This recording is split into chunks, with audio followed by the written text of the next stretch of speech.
بچے کے سیکھنے کا عمل وہ سوال سے شروع ہوتا ہے۔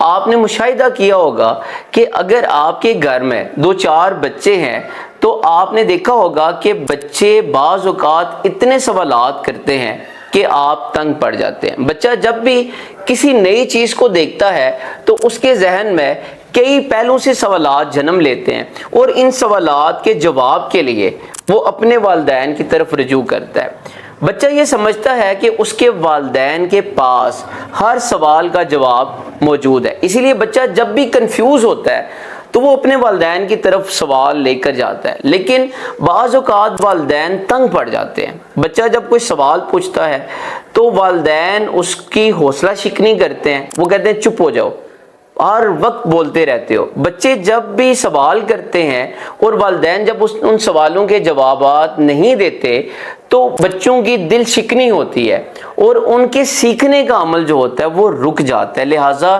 آپ سے بچہ جب بھی سوال کرے آپ اس سوال کو سنیں، توجہ سے سنیں اور اس کا جواب دیں، تاکہ بچے کے سیکھنے کا عمل وہ رکے نہ، وہ چلتا رہے۔